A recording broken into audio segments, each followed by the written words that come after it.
سڵاتان لە بێبینەرانی خۆشەویستی تەلەڤیزیۆنی کۆمەڵە بە یارمەتی هاوڕێیانی هاوکارم لەگەڵتانم بۆ پێشکەشکردنی هەواڵەکانی سەر لە بەیانی ڕۆژی پێنجشەممە. سەرەتا سەردێڕی چەند هەواڵ. بەردەوامی کەشی توندی ئەمنیەتی لە شاری سنا، ئاگرگرتنی دارستانەکانی چیای گەڤەرکۆی ئیلام، لە سێدارەدرانی سێ بەندکراوی کورد لە زیندانەکانی ئیلام و قەزلحەساری کەرەج، گیان لە دەستان و برینداربوونی 17 کەس بەهۆی تەقینەوەی گاز لە ئەهواز، و کۆبوونەوەی ناڕەزایەتی کرێکارانی شێرکەتی نەوتی پارسجنوبی لە عەسەلویە.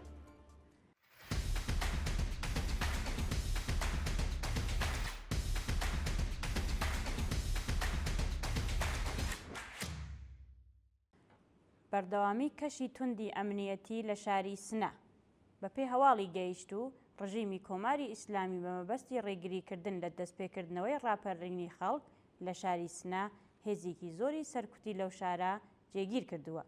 بەپێی ئەو وێنانەی بەدەستی ناوەندی هەواڵی کۆمەڵە گەیشتون، ڕژیمی کۆماری ئیسلامی هێزێکی زۆری سەرکوتی لە ناوچە پەراوێزنشینەکانی کەمەربەندی، کاراموزی، فەرەح، عەباساوا و کانی کووزەڵە جێگیر کردووە و بەدانانی دەیان خاڵی پشکنین لەو شارە پشکنینی خەڵک دەکەن.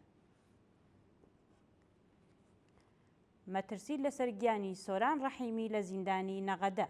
بەپێی راپۆرتەکان، سۆران ڕەحیمی بەندکراوی سیاسی ڕاگیراو لە زیندانی نەغەدە سەرەڕای خراپی دۆخی تەندروستی لە مافی دەستڕاگەیشتن بە دەرمان بێبەش کراوە. ناوبراو ساڵی ڕابردوو بە تۆمەتی تێکدانی ڕایگشتی لەلایەن هێزەکانی ئیدارەی ئیتلاعاتەوە بانگهێشت و پاش لێدانێکی زۆر دەست بەسەر و ڕەوانەی بەندیخانەی ئەو شارەکرا. ئەو بەندکراوە سیاسیە پێشووتر بە تۆمەتی هاوکاری لەگەڵ یەکێک لە حیزبە کوردیەکان حکمی 10 ساڵ بەندکرانی بەسەردا سەپێنرا بوو کە تەنیا ساڵێک پاش ئازادبوونی دیسان دەست بەسەر و بە تۆمەتێکی ناڕەوا ڕەوانەی زیندان کراوە. شایانی باسە سەرەڕای پێشنیاری پزیشکی زیندان بۆ پێدانی مەرەخەسی دەرمانی لەلایەن بەرپرسانی ڕژیمەوە مەرەخەسی پێنادرێت و ئێستا بەهۆی خراپی دۆخی تەندروستی و هۆکاری ئەشکەنجەکانی ناوەندە ئەمنیەکانەوە گیانی لە مەترسیدایە.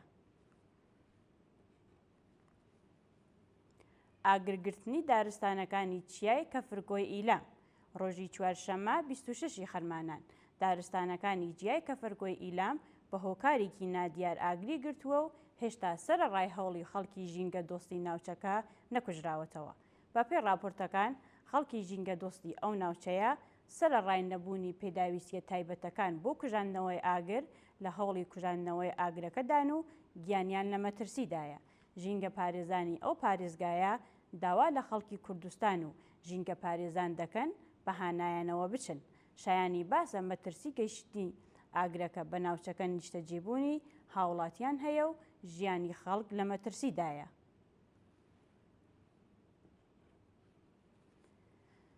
دەست بەسەرکرانی دوو منداڵ لە شاری شنۆ.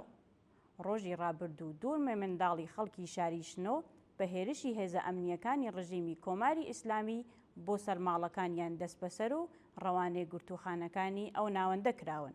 بەپێی راپۆرتەکان، ئەم دوو هاوڵاتیە تەمەن 16 ساڵە بە ناوەکانی دیار گەرگوڵ و ئالان تابناک بە هێرشی هێزە ئەمنیەکانی ڕژیم بەبێ بەڵگەی قەزایی و بە توندوتیژیەوە دەست بەسەر و بۆ شوێنێکی نادیار ڕاگوێزراون. شایانی باسە سەرەڕای بە دوواداچوونی بنەماڵەکانیان سەبارەت بە شوێنی ڕاگرتن و دۆخی تەندروستی ئەو دوو هاوڵاتیە هێشتا سەبارەت بە ئەو دوو دەست بەسەرکراوە زانیاریەک لە بەردەستانیە. لە سێدارەدرانی سێ بەندکراوی کورد لە زیندانەکانی ئیلام و قەزلحەساری کەرەج. لە ڕۆژانی ڕابردوودا سێ هاوڵاتی کورد لەلایەن ڕژیمی کۆماری ئیسلامیەوە بە تۆمەتی کوشتنی بانقەست و پەیوەندیدار بە مادە هۆشبەرەکان لە زیندانەکانی ناوەندی ئیلام و قەزلحەساری کەرەج لە سێدارە دراون.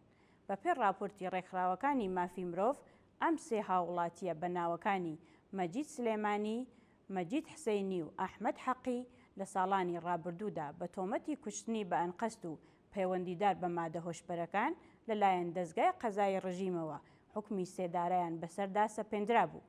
شایانی باسە لە ماوەی 2 هەفتەی ڕابردوودا بەلانی کەم 20 هاوڵاتی کورد لە زیندانەکانی ڕژیمی کۆماری ئیسلامی لە سێدارە دراون.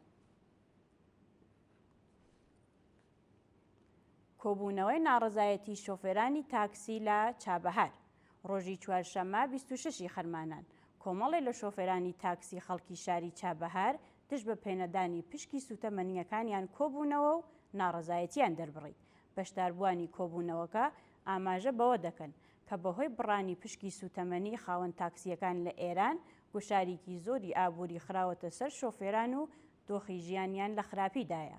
ناڕازیان لە کۆبوونەوەکەدا خوازیاری پێدانی پشکی سوتەمەنی خاوەن تاکسیەکان، بایەخدانی ڕژیمی کۆماری ئیسلامی بە ژیان و مەعیشەتیان و هەروەها کۆتایی هێنانی گوشارە ناوەندی ئەمنیەکان بۆ سەر شۆفێرانی ناڕازی بوون. گیان لە دەستان و برینداربوونی 17 کەس بەهۆی تەقینەوەی گاز لە ئەهواز.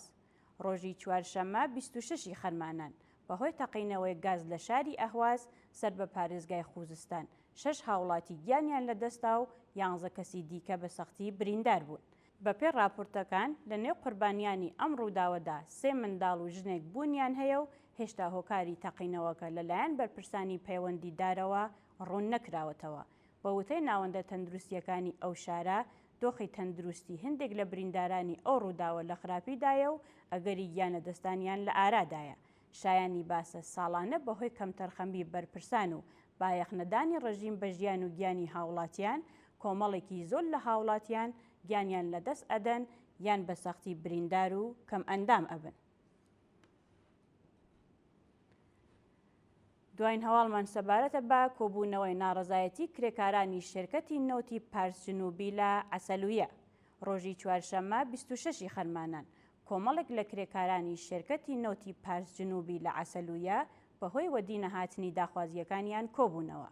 بەشداربووانی کۆبوونەوەکە بەوتنەوەی دروشم و هەڵکردنی پلاکارد، خوازیاری بەرزکردنەوەی ئاستی حەقدەست بە پێی ڕێژەی هەڵاوسان، دابینکردنی بیمەی دەرمانی کارامە، ئیمکاناتی ڕفاهی، ئیمەنووی شوێنی کار و ئەمنیەتی پیشەیی، وەرگرتنی هێزی کاری نوێ، بەکردەوە دەرهاتنی یاسای 15 ڕۆژکار و 15 ڕۆژ پشودان و هەروەها بایەخدانی بەرپرسانی ڕژیم بە داخوازیەکانی کرێکارانی شێرکەتی نەوت بوون.